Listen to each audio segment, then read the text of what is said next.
As discussed in our last video, counting calories can be a bit of a nuisance. It's hard to get right, easy to mess up, and often people don't stick with it. That being said, calories matter when it comes to losing weight, and keeping track of calories for weight loss can give you certain advantages to those who do not wish to count. Today, we're going to answer the question of how to lose weight counting calories and how many calories you need to be eating.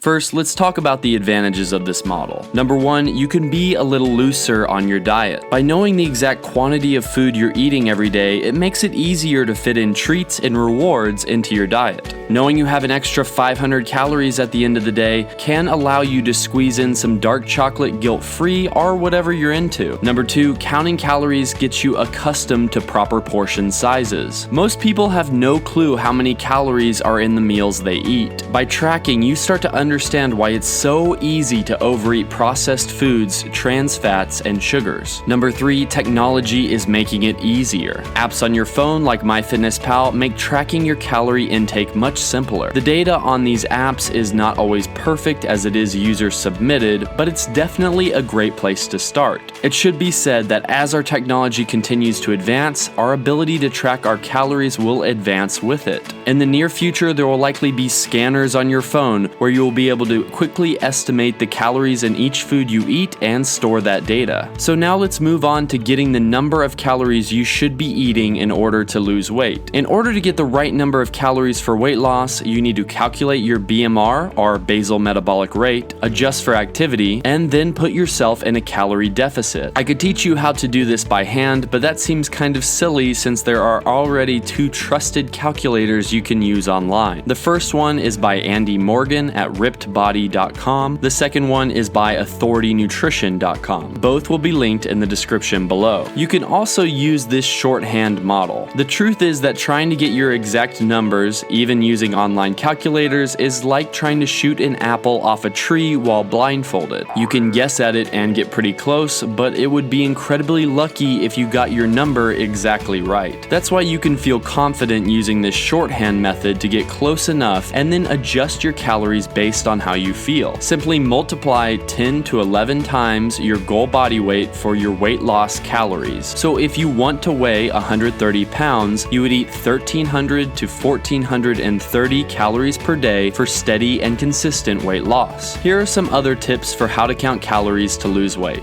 Number one, understand your macros. There are three major macronutrients: proteins, fats, and carbohydrates. These are measured by grams on the nutrition labels in the United States. For every 1 gram of protein, there are 4 calories. For every 1 gram of carbohydrates, there are 4 calories. And for every 1 gram of fat, there are 9 calories. So keep an eye on those fats because even healthy ones do have a lot of calories. We do have a video on reading nutrition labels that you can check out. Number two, make sure to buy a food scale. Portion sizes, especially in the US, have gotten a little out of hand. Using a food scale is the best way to start seeing the numbers behind the food you eat and get accurate data. I will link a good, cheap scale in the description below. You can also make a game out of it. See how good you can get at estimating before you weigh your food, because this ability will help you for our next point. Number three, try to keep yourself out of unplanned scenarios. Calculating the food you eat at home and buy from the grocery store